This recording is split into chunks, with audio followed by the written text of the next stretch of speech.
The night was calm in the Andes Mountains. The stars above shined like cold diamonds. At the very top of a snowy peak, the Deep Earth Listening Post 9 was silent, as usual. It was not a place full of action. In fact, most of the people there thought nothing important would ever happen. But that night, something arrived. Dr. Erin Saito, head of the observatory, was just finishing her tea when the alert screen blinked red. At first, she thought it was a glitch. Old systems sometimes gave false alarms, but the sound it made wasn't normal. It was a long, low tone, cold, uneasy, like a whisper from deep space. She leaned in. The signal was real. Origin. Deep. Space, the screen read. Language unknown. Pattern repeating. Translation attempt in progress. Erin quickly called her team. Within minutes, 3 more scientists stood beside her, staring at the strange audio file. They played it once, then again. The pattern was strange. Not random. Not a star. Not a pulsar. Not even a ship. It was a voice. Not human. And full of fear.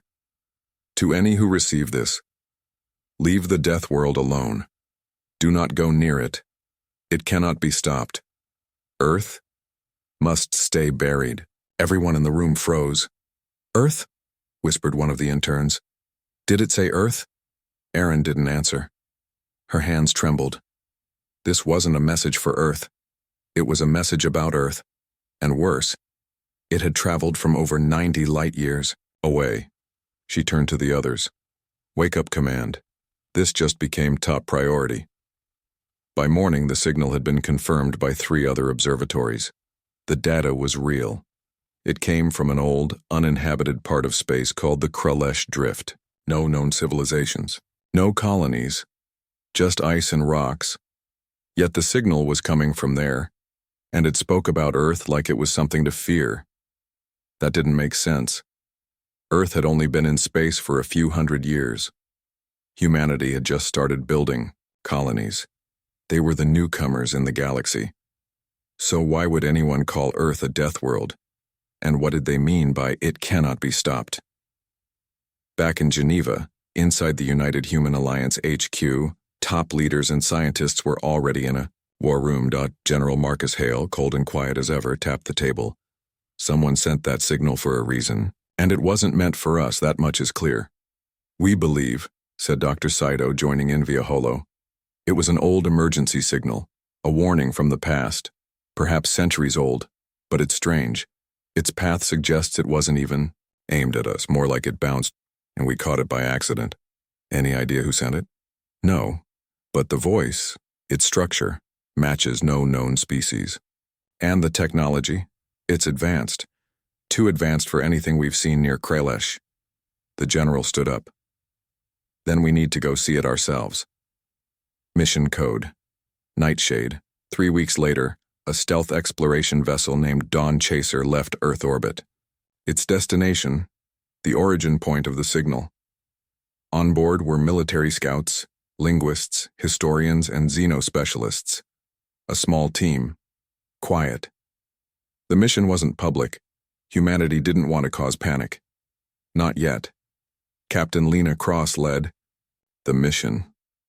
She was tough, smart, and hated surprises. But deep down, she felt something strange about this one. She reviewed the signal again. Listened to the fear in the voice. The death world must never rise again. Stay away. Stay away. Earth must be forgotten. What had Earth done? Or worse, what had Earth been? After 2 months of FTL travel and drift navigation, Dawn Chaser arrived near the Kralesh Drift. What they saw shocked them. A shattered moon, broken in half. The surface was black glass, as if melted by something ancient and powerful. Strange towers stuck out from the ice like old fingers reaching for help. And in orbit, spinning slowly, was a small satellite. Powerless. Cracked. But, still repeating the message, the signal's source. The crew landed near the biggest tower. The air was thin, the gravity weak. But inside, there were signs of life. Or rather, what used to be life. Skeletons, alien bones. Thin, long, not human. And everywhere, burn marks, claw marks, even what looked like melted steel walls. Something bad had happened. Here. Very bad, Commander, shouted one of the scouts. We found something under the main tower. A hatch, sealed tight, but still humming with power. The team worked for hours to break through. When the door opened, a cold mist flowed out. Inside was a deep tunnel, with ancient lights flickering on one by one as they stepped in. The walls were covered with writings, none of it human, but some of it was about humans. Drawings, pictures, crude but clear. A planet with oceans, Earth, a bipedal figure, human, and fire, so much fire. They reached a chamber filled with data crystals, all dead, except one, the only working archive. They inserted it into their decoder. The room went dark. Then a hologram appeared. It showed a starfield, then a ship, then a planet. Earth, and a voice spoke. To those who remember, we tried to warn you. We saw Earth's birth. It was not natural. Something was placed there, watched, shaped, and when it woke, it destroyed us. The team stood in silence. Captain Lena Cross clenched her jaw. What is this? A myth? The hologram continued. Earth is not a simple world. It is a death world. It creates fighters, survivors, monsters, machines. It created them. Then the hologram changed. A ship appeared. Not like any Earth ship. Bigger, sharper. Like something built for only one thing, war. Its hull was dark. No markings, except for one symbol, a human skull, crowned with flame. The feed ended, and then a final warning was heard. If you are from Earth, it's already too late. Back on the ship, the team reviewed the data again and again. No one could explain it. But one thing was clear. This alien world feared Earth. Not just feared, hated. Feared it like a predator, like something that had once hunted them, and they wanted to make sure Earth stayed isolated, buried, forgotten. But now, Earth had heard the signal, and Earth never stayed quiet when it was threatened. The Dawn Chaser hovered silently above the broken moon, its engines on low power, its lights dimmed. The crew inside was restless. Ever since they had seen that strange hologram, the warning about Earth, something had changed in the air. Cold tension had settled over everyone.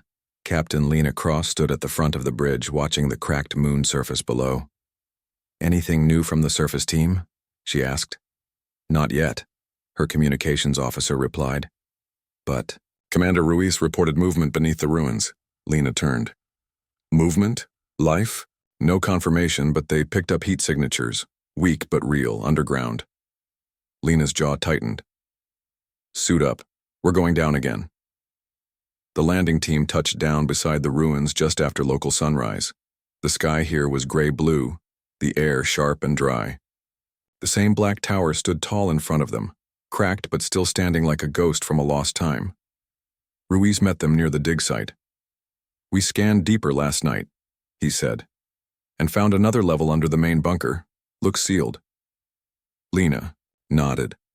Let's open it. It took 3 hours to cut through the thick metallic hatch.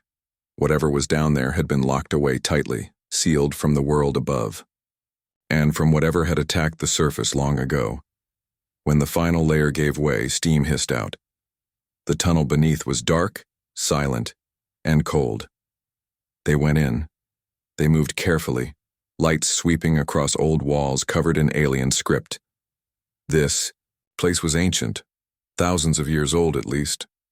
But deeper down they found something unexpected. A chamber, and inside it, pods. Dozens of them. Long, oval-shaped, covered in frost. Most were cracked or empty, but 5 still showed weak signs of life. One of the medics gasped. They're alive! The team moved fast. They stabilized the pods, reconnected power, and slowly began the awakening process. The atmosphere was tense, These were survivors. Of what? They didn't yet know. But one thing was clear. These beings had been asleep a very, very long time. And they had stayed hidden for a reason. The first survivor woke after 6 hours. It was thin. Pale blue skin, long limbs, deep black eyes. It breathed heavily, confused and frightened. Its first words were weak, cracked. "Where am I?" Lena stepped forward slowly, her voice calm. "You're safe. You're on your home moon. We're explorers. From Earth." The creature's eyes widened in terror. Then it screamed. The scream echoed through the chamber, a sound of pure fear. The alien backed away, gasping, shaking, its body pressed against the cold metal wall. "Don't hurt us," it cried. "Please, we never meant to send the signal." Lena raised both hands. "We didn't come to harm you. We just received the message. We followed it to learn the truth." The alien fell silent. It looked around, saw the other pods, then whispered, "You shouldn't have come." Hours later, the team had managed to calm the being. Its name was Kelran, one of the last members of a species called the Vexari. Through slow translation and careful speech, Kelran told his story. "We found your planet long ago," he said. "By accident, we sent a probe. We were curious. Earth looked alive, wild, but we didn't expect what we saw." "What did you see?" Lena asked. Kelran's face darkened. "Death, fire, war. You were not like the others. You adapted. Too fast. You fought too hard. You survived everything. You even killed your own world many times. And came back stronger." Lena was quiet. "You mean human history?" Kelran nodded. "You call it history. We call it evolution through destruction." The other survivors began to wake. Each one, when told where the humans came from, reacted the same. Fear, panic, and desperate words. "You don't know what you are. Earth is cursed. It was never meant to rise again," Kelran explained further. "Before your current civilization, there was another, older, greater. You ruled the stars, not in peace, but in conquest. You had ships that could burn, planets, machines that ate suns. You were not just humans. You were something more." "But we don't remember any of that," Lena said, confused. "You weren't supposed to," Kelran said. "You destroyed yourselves. Or maybe something ended you. But you left behind monsters, ships, programs, hidden across the stars, all waiting." Kelran pointed at the sky. "When our ancestors saw what you were, we tried to erase you from our maps. We told the galaxy to stay away from Earth. Some listened, some didn't. The ones who got too close never returned." Lena looked around at her crew. Some were pale. Others were shaking. The room had turned cold. "But we've only just begun space travel," she said softly. "We're not like that. Not anymore." Kelran stared into her eyes. "Are you sure?" Later, back on the Dawn Chaser, the recordings were reviewed again. The Vexari had nothing but fear when it came to Earth. Their species had spent thousands of years hiding, praying that no one from Earth would ever come again. But now that contact had been made. It was too late. And something else was happening. Satellite feeds picked up strange readings from the far edge of the Krelesh system. Small energy pulses, then heat signatures, then movement. It was faint, but real. Something was waking up. "Captain," Lena called a full meeting. "We thought this was just a broken signal," she said. "We thought it was about a mistake, but this is much bigger. Earth, or something tied to it, once ruled this galaxy." "And it's not just history," said Ruiz. "It's still here, still hidden, and still active." A technician interrupted. "Ma'am, you need to see this." He played a new transmission. It was in the same voice as the ancient warning, but this time, it wasn't a loop, it was live. "You have arrived. Earth has returned. The death world rises once more. And now, we will finish what was started." Everyone stared at the screen in silence. Lena stood slowly. Send a full report to Earth. No more secrets. And prepare for departure. We're not alone out here anymore. She looked back at the moon below, where the Vexari survivors sat in quiet terror. They weren't enemies. They were witnesses, and whatever they saw before was coming back. Darkness spread over the broken moon as the Dawn Chaser prepared to leave orbit. But Captain Lena Cross gave one last order before departure. Keep one team behind, she said. There's more under the surface. I can feel it. Commander, Rui stayed behind with a team of 6. They returned to the ruins with stronger scanners and fresh power supplies. The Vexari survivors, weak but awake, warned them again. Leave this place. That archive, it is cursed. But Ruiz didn't stop, because just beneath the lower chambers their scanners picked up something massive. A structure, sealed, hidden under rock and ice. They started digging. 4 hours later, the team broke through. A metal door stood before them. Round, ancient, untouched, for what could be tens of thousands of years. Symbols were carved deep into the surface. Some matched old Vexari language, but others were similar to ancient human symbols. Rui stared at them, then called Captain Lena. Ma'am, you might want to come back down. By the time Lena returned, the door had been opened.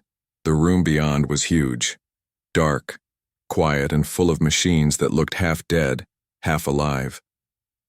The air was dry and cold, but still breathable, and at the center of the chamber, floating above a platform, was a cube-shaped object, smooth, black, and humming softly. It pulsed like a heartbeat. What is it? Someone whispered. An old Vexari survivor stood behind them. The archive. It holds everything. The truth, the wars, the weapon codes. That is what we tried to bury. Ruiz stepped forward. Captain, it's not just a memory device. It's a control unit. Lena narrowed her eyes. Control of what? He looked up. Of something still out there. Back aboard the ship, the cube was placed in isolation. Their top engineer, Dr. Liren Jace, worked with AI systems to break into it safely. It wasn't easy. The cube resisted every scan, every probe. But late that night, it opened, not with a click, but with a voice. A human voice. Authorization confirmed. Earth Command recognized. Level 9 clearance granted. Everyone in the lab froze. Lena ran to the control room. Replay that. They did. And again. The voice spoke. Welcome back, Executor. Systems online. Project Thanatos is still buried. Reactivate? Ruiz stared in disbelief. It thinks we're part of the original Earth Empire, Lena whispered. What is Project Thanatos? The cube answered. Planetary defense system, mobile, hidden, waiting. Then a hologram appeared. It showed deep space. Stars passed by. Then a location, an uncharted region near the edge of the galaxy. In that darkness was a shape. A ship. But not just any ship. A giant war vessel. Bigger than a city. Covered in armor. No windows, no life signs, but still powered, still waiting. Everyone in the room went silent. Dr. Jace whispered, That thing, it's alive.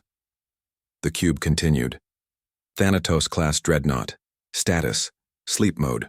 Reactivation possible upon human command. Captain Lena stepped back. This is what the galaxy feared. Not just humans, not just our history, she looked at the image. They feared our ghosts. In the morning, Earth Command received the data. Panic spread across every human colony and military command. The Vexari weren't lying. There had been a war long ago, a galaxy-spanning empire, and it had left behind weapons no one knew about. The archive had woken one of them. Now the decision had to be made. Should humanity go to the edge of the galaxy and reactivate Thanatos? Some said yes. If it's ours, we must control it before others do. Others said no. If it's asleep, let it stay that way. We survived this long without it. But silence didn't last long, because the signal that once called to Earth had also been heard by others. 3 days later, a scout drone picked up movement near the Kralesh system. Alien ships unknown design, fast, stealthy, and heading toward the archive. Captain Lena ordered an emergency meeting. "They're not here for diplomacy," she said. "They're coming to destroy the cube. Maybe even the Vexari survivors." "What if they know more than us?" Ruiz asked. "What if they're the same ones who fought the old Earth Empire?" Lena looked out the window at the stars. "Then we're not just dealing with the past." She turned toward her crew. "We're waking up a war that never ended." Back on the surface, Kelron met with Lena privately. "We told you not to open." "Sure," he said. "Now they're coming." "Who are they?" Lena asked. Kelron's voice dropped to a whisper. "The old enemy, the ones who fought your kind before. They still exist. They've watched and waited just like your machine. But why hide all this? Why not warn the galaxy?" Kelron shook his head. "We tried. No one believed us. They thought Earth was just another world, but we knew." He looked at her with haunted eyes. "You are not from a death world. You are the death world." The alien ships reached orbit the next day. Lena didn't wait. She launched a defensive shield around the archive and moved Dawn Chaser between the moon and the fleet. No words were exchanged. No messages were sent. The enemy ships opened fire. The battle was short, but brutal. 3 human drones were destroyed. 1 Vexari escape pod was lost, but the archive survived. And then, something happened. The cube on board the ship began glowing. Its voice returned. "Threat detected. Executor in danger. Activating fallback command." "Wait, stop!" Lena shouted. "What command?" "Project Thanatos is waking." The cube glowed brighter. Then, a beam of energy shot into space, straight toward the edge of the galaxy. A message, a wake-up call, and miles away, beyond known space. Something moved. Something old. Something massive. Deep in the void, the stars began to flicker. The long, silent dreadnought stirred. Lights returned across its hull. Engines rumbled back to life. And across the galaxy, ancient systems long dead lit up again. The old Earth war machine was coming back, and no one, not even humanity, knew if they could control it. In the far reaches of the galaxy, near the edge of known space, the void stirred. No planets, no stars. Just cold, empty blackness. But deep within that silence, something ancient began to move. A structure the size of a continent, covered in thick, dark armor, silent for thousands of years, began to hum. Its name was Thanatos, and it had just received a signal from Earth. Back near the broken moon, the crew of the Dawn Chaser watched the cube closely. It floated in a containment field, now glowing brighter than ever. Every 5 seconds, it pulsed, and with each pulse it sent coordinates into deep space.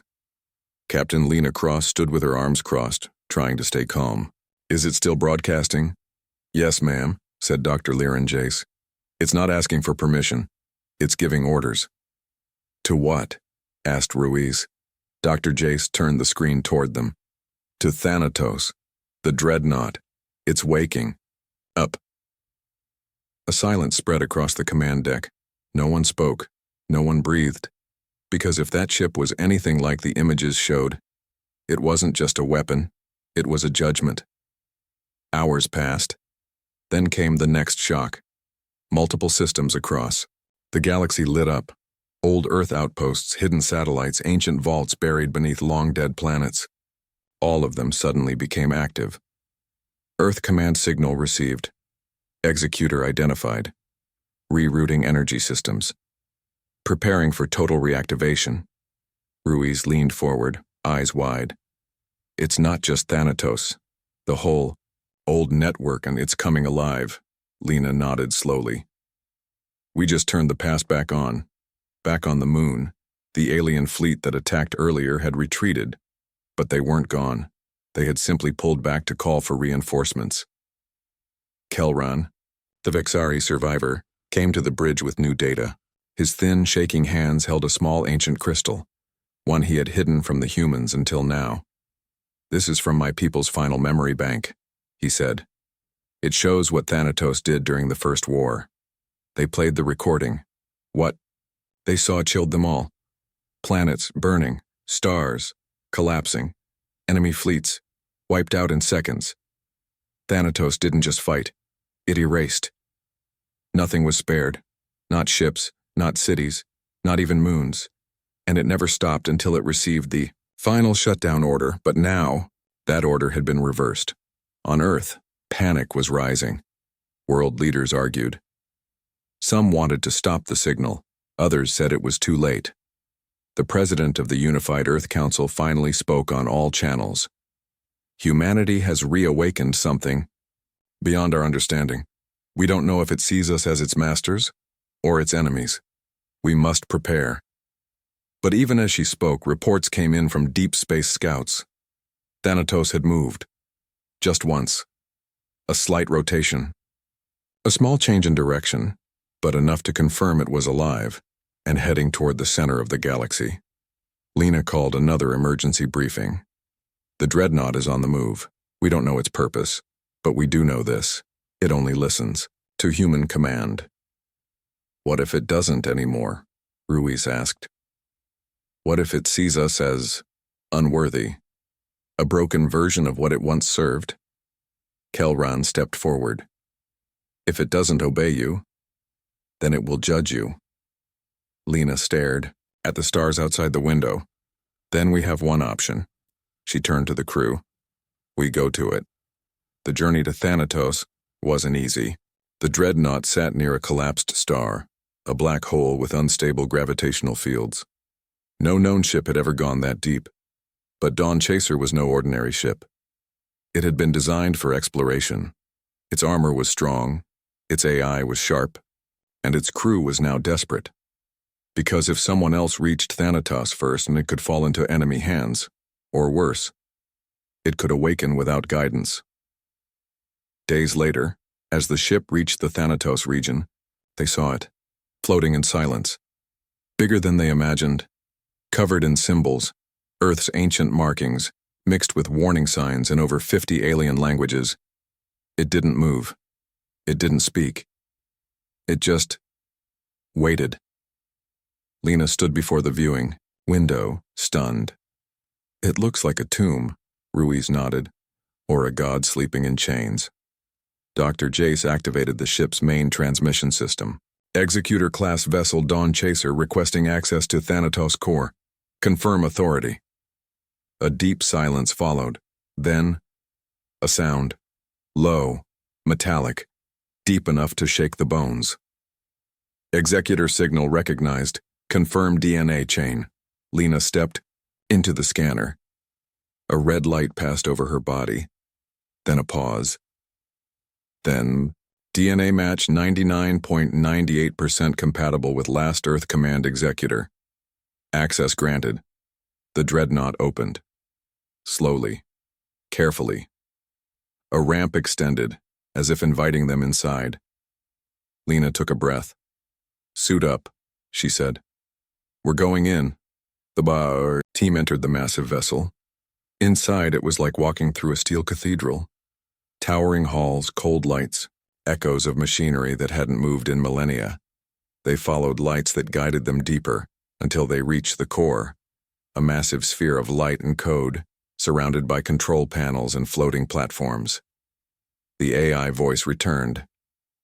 Executor presence confirmed. Final command requested. Lena looked around. This was it. She could give the ship its first new order in 10,000 years. She hesitated, then said, Do not attack. Await further instructions. Do not engage without my word. The lights dimmed, then pulsed gently. Understood. Standing by. The ship was under her control. But then, an alarm rang through the walls. Warning. Unauthorized vessels approaching. Enemy ships. Dozens, maybe hundreds. They had followed the same signal, and now, they were here. Thanatos was armed. It was ready, and it waited for her next word. Lena looked at the dark screen in front of her. This was not a mission anymore. This was history repeating itself, and the next choice would decide the future of the galaxy.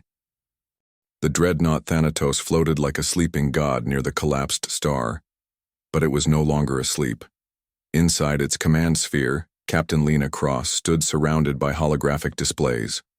Her crew, tense and alert, waited for her word. 30 now. Enemy was coming. Dozens of ships, some small and fast, others massive and well-armed, were racing toward the dreadnought. The galaxy's old enemies, the ones who feared Earth's ancient power, had finally tracked the signal, and now they wanted to destroy what humanity had found. But they were too late. Thanatos had already woken. "Shields online?" Lena asked. Ruiz nodded. "Full, but the ship hasn't powered its weapons. It's still waiting." Dr. Jace stared at the AI core. "It's watching you. It won't fight unless you give the order." Outside, the stars lit up with movement. The enemy ships broke formation, spreading like claws around Thanatos. Then a voice came through the comms. "This is High Warlord Zir of the Regari Dominion. You have awakened a forbidden weapon. This ship must be destroyed. Surrender it now, or we will burn you with it." Lena didn't reply. Instead, she turned to the Thanatos command console, display weapon capabilities. The screen lit up with ancient Earth military symbols: rail cannons, orbital lances, solar disruptors, gravity torpedoes. Weapons powerful enough to shatter moons. Jace whispered, "This ship could take on a fleet 10 times the size of theirs. Maybe more." But Lena's hands didn't move. Ruiz looked at her. "What are you waiting for?" She narrowed her eyes. "If I fire first, we become what they feared. We prove them right. But if we don't," Ruiz said quietly, "they'll destroy us all." The enemy ships fired first. Bright beams slammed into the outer shield of Thanatos. The dreadnought didn't move. Its shield shimmered, absorbing the blast without effort. Then the AI spoke. "Executor, direct threat detected. Shall I respond?" Lena stared at the screen. The image showed all 54 enemy ships. Positions, weak, points, energy output. She felt the weight of the galaxy in that moment. Then she spoke. "Return fire. Non-lethal. Disable only." For the first time in 10,000 years, Thanatos fired its weapons. A low hum built into a roar. Then light exploded from the ship. Blue-white beams faster than thought struck 6 ships at once. Their engines died immediately, sending them spinning into space. Torpedoes followed, silent, precise, disabling 3 more. In under 30 seconds, 9 enemy ships were floating wrecks. No deaths, no explosions. Just silence. The rest of the enemy fleet pulled back, shocked by the accuracy and the mercy. But Warlord Zir wasn't finished. He sent a signal, and from deep space, a second wave jumped in, this one larger and more brutal. Warships stolen from 100 fallen empires. Kelran, watching from the bridge, went pale. "That's not just a battle fleet," he said. "That's an execution squad," Jace whispered. "They're here to erase us. No survivors, no witnesses." Lena stood firm. "AI, prepare lethal defense. Authorize lethal response only if Thanatos is directly breached." "Understood." Command accepted. The battle began. Enemy ships attacked from all angles, swarming, diving, using stealth tech. Some tried to blind Thanatos' sensors. Others launched plasma bombs. But nothing worked. The dreadnought's AI responded like it was alive, firing in all directions, targeting threats before they could lock on. One by one, enemy ships fell. Those that survived tried to escape, and those that couldn't begged for mercy. On Earth, every human channel went dark. Then the live feed from Thanatos appeared. The footage showed the dreadnought, shining like a star, floating in silence while debris drifted around it. The message below read, "Humanity has reclaimed what was lost. We are not what we were, but we remember." Billions watched in silence, some in fear, others with pride. After the battle, Lena stood once again before the command core. "AI," she asked, "why didn't you activate before? Why sleep for so long?" The core responded. We were told to rest, until humanity needed us again, until we heard your voice. And now? Now we await your judgment. Later, Kelran approached her. You could have killed them all, he said, but you chose mercy. Lena looked out at the broken enemy ships. We're not the same humans who started the first war, she said. We're something different now. Kelran nodded. Then maybe the galaxy still has hope. But far away, beyond even the reach of Thanatos, something else watched. In the dark heart of an ancient system, an old enemy, the true enemy, opened its eyes. It had survived the first war. It had learned. And now that Thanatos had woken, it was time for the final war to begin. The battle was over. Wreckage from enemy ships floated silently around Thanatos, glowing under the light of the collapsed star. The dreadnought remained untouched, still pulsing with ancient power. On board, Captain Lena Cross stood beside the AI core, deep in thought, but far across the galaxy, beyond known star charts, beyond any human reach. Something had moved. Something old, something Earth once tried to destroy, but failed. In a silent part of space, where even light refused to stay, a planet-sized structure began to shift. Black metal plates unfolded like armor. Red lights blinked awake for the first time in 10,000 years, and from deep inside a voice echoed, cold, mechanical, alive. Human signal detected. Executor Class Dreadnought Thanatos. Status, active. Command protocol unlocked. Initiate final cycle. It had waited for this moment. It had prepared, and now it was ready to finish what the first war had started. Back aboard Dawn Chaser, Lena met with her crew in the main strategy room. A holographic map floated above the table showing the expanding signals from Thanatos' reactivation. Dr. Jace pointed to an anomaly. This isn't us. This signal came from somewhere else. Just after Thanatos fired, Lena frowned. Another human signal? Jace shook his head. No, not human, but old. From the first war, Ruiz stepped forward. Wait, are you saying something else woke up? Jace nodded slowly. Yes, and I don't think it's friendly. They tracked the signal to a dead zone once called Sector 1D. According to Earth records, that sector was erased from history after the war. No ships allowed, no probes returned, but now, something was moving inside it. Something big. Kelran stared at the map and said only one word. Oryx. Everyone froze. The name was like poison in the air. Lena narrowed her eyes. What is Oryx? Kelran spoke with a shaky voice. It wasn't a species. It wasn't a machine. It was both. A fusion of code and metal, built to copy, absorb, and evolve. In the First War, even the dreadnoughts feared it. The Council thought it was destroyed by humans. Jace added, the record said Earth sacrificed an entire fleet to trap it in a collapsed system. Kelran nodded. Yes, but Earth never confirmed the kill. They buried the truth. Lena whispered, and now it's back. A warning came through Thanatos' AI. Threat signal detected.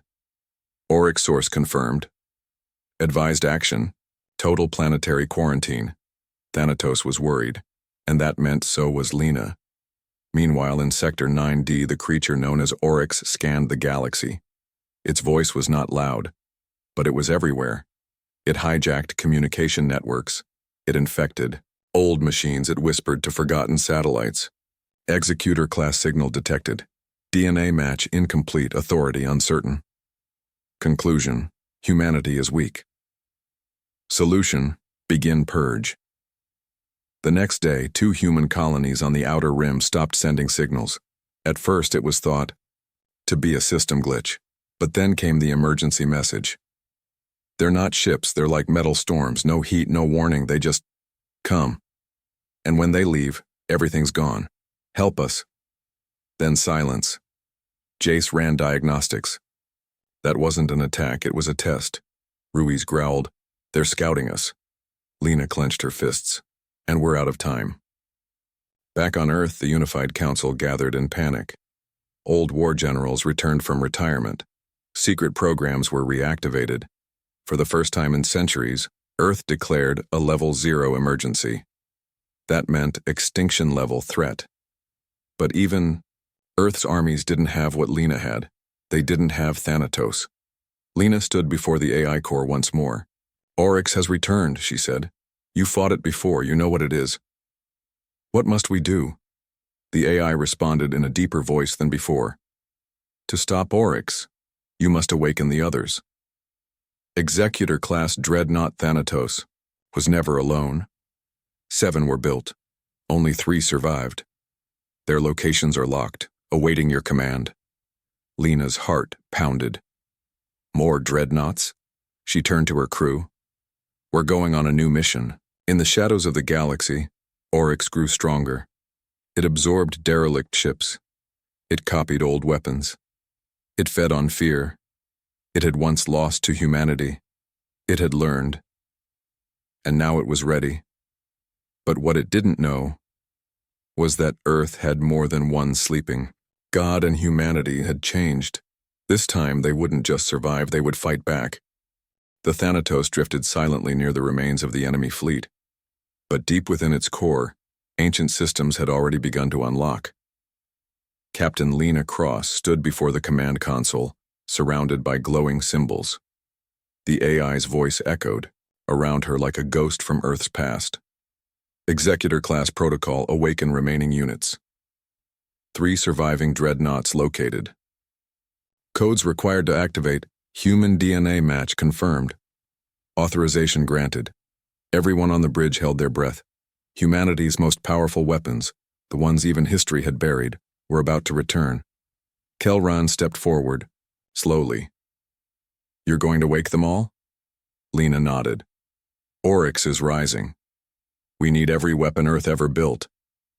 Dr. Jace whispered, "But if we wake them, we change everything.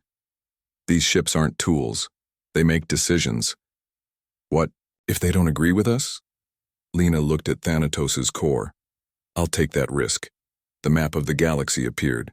3 red dots blinked slowly, one hidden near the collapsed star Eros 9, one buried beneath the acid clouds of Yelian Prime, and the last, drifting in deep space with no star in sight, the silent orbit. Each location was marked, "Do not approach, classified Deathworld." Lena gave the command. "Set course to Eros 9. Let's wake the second god." It took 6 days to reach Eros 9, a dead system. No planets, no moons, just a single collapsed star, and the signal. Thanatos slowed as it approached. Then they saw the massive black shape hidden behind a dust cloud. Its hull was darker than space. Its name appeared on their screen in Old Earth code. Executor 2, Judicator. The ship didn't move. No lights. No signals, just silence. Lena transmitted the command code. The crew waited.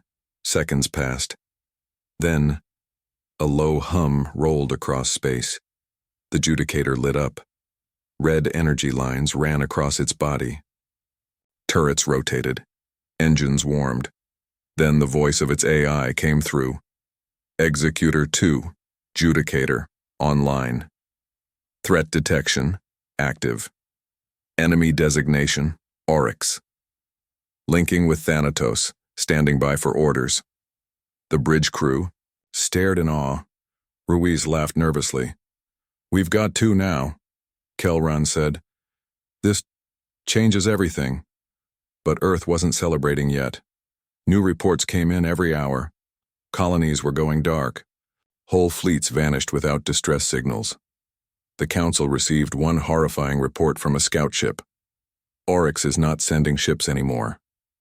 It's sending itself. The enemy was becoming the fleet. Ships rebuilt from metal and flesh. Weapons powered by fear and memory, and it was spreading. Lena gave the next order. Set course to Yelian Prime. The acid clouds burned everything, even signals, but Thanatos had the code.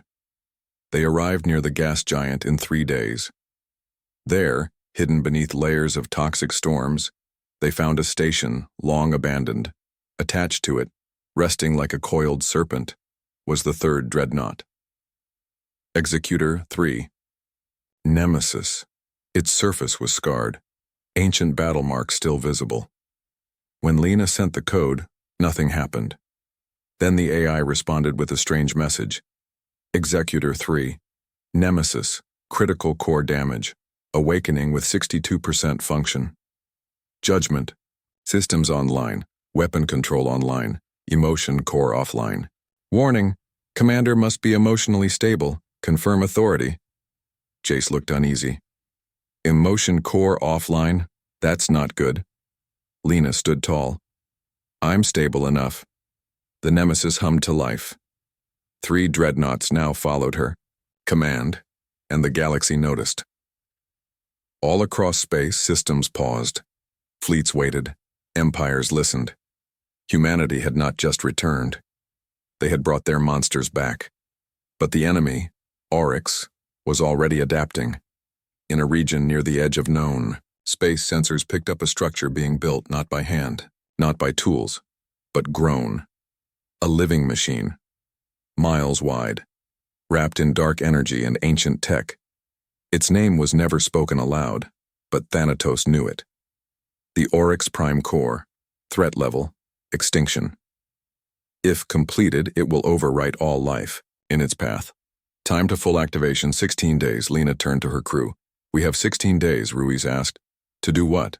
She didn't blink. To wake the last dreadnought and end this war before it ends us. They jumped to the final location, the silent orbit. No stars, no light, just void.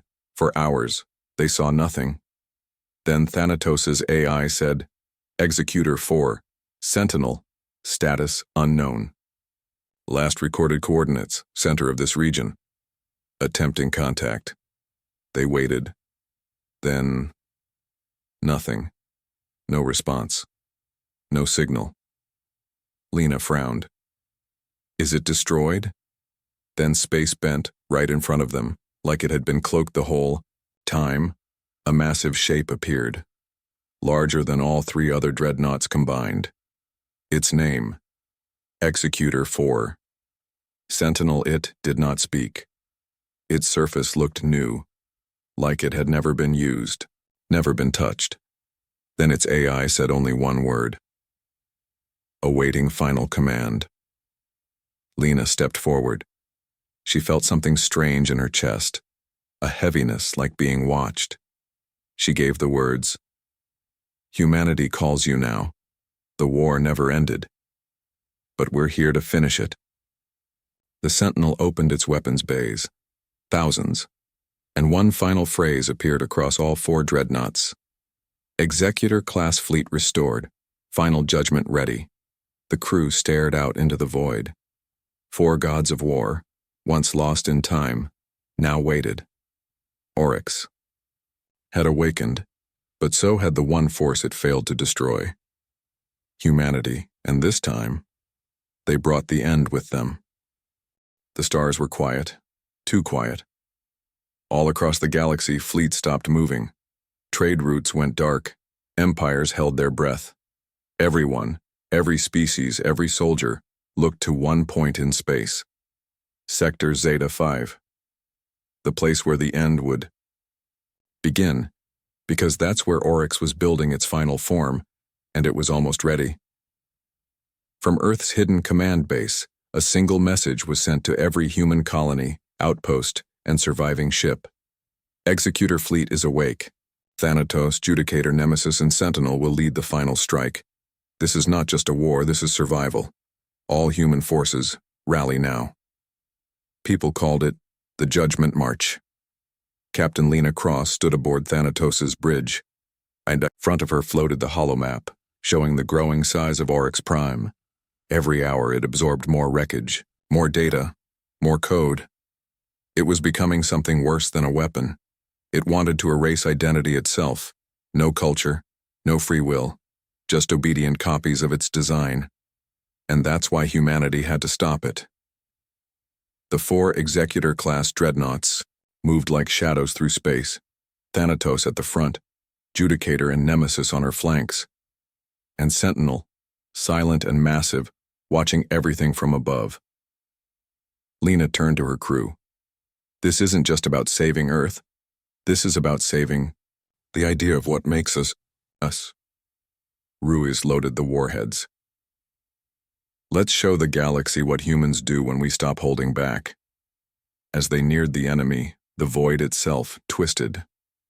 Oryx Prime revealed itself, not as a ship, not even a station, but a living star, pulsing with the black light wrapped in armor made of stolen ships and broken planets. It spoke, not with words but across every frequency. You had your chance. You failed to control life. We offer peace through perfection. Surrender identity. Become part of us. Thanatos responded first. Message rejected. Judgment begins now. The battle started. Oryx sent wave after wave of infected ships. They came in silence.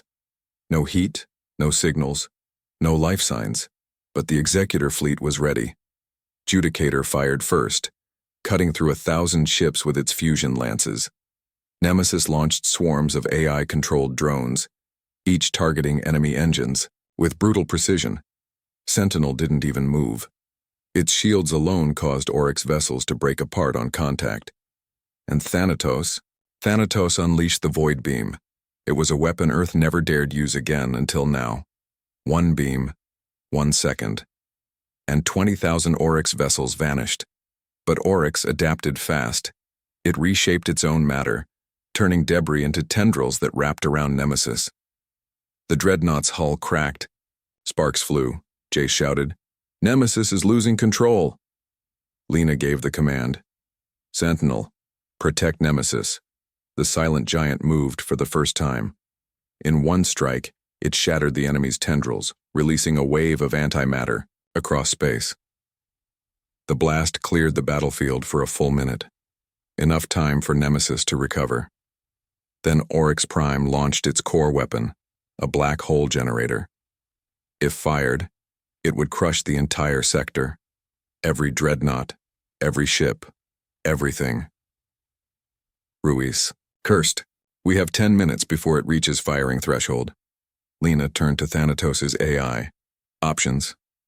Direct strike, high risk, 99% destruction probability. Only Thanatos has enough power to reach core. Everyone went silent. Lena knew what it meant. She had to take Thanatos in alone. "I'll go," she said. Ruiz grabbed her arm. "Captain, no," she smiled. "We knew this wouldn't end with someone walking away." She turned to her crew. "Judicator, Nemesis, and Sentinel. You finish the war. I'll deal with the core." Thanatos dove into the heart of the Oryx star. The enemy fired everything it had, but Thanatos was too fast, too focused, too angry. Lena guided it straight to the center. The AI's voice was calm. "Final protocol unlocked. Singularity torpedo armed." "Awaiting your word," she whispered. "For Earth." And pressed the trigger. The explosion couldn't be seen with eyes. It was felt, across star systems, across the minds of every living creature. Thanatos vanished. Oryx Prime screamed. Then, silence. The Executor fleet regrouped. Where the enemy once stood, now only dust remained. No signals, no movement, just peace. Back on Earth, people wept, not for the loss of a dreadnought, but for the return of hope. For centuries, Earth had hidden its pain, its power. Now the galaxy knew, humans were not just survivors, not just warriors. They were the line no enemy should ever cross. In the months that followed, the Council reformed, but this time, Earth sat at the center. The dreadnoughts remained, in orbit, not as weapons but as guardians. And deep in the command logs, Lena's final words were recorded forever. Humanity isn't perfect, but we are real. We feel, we change, we fight. And when we stand together, nothing in the stars, can break us,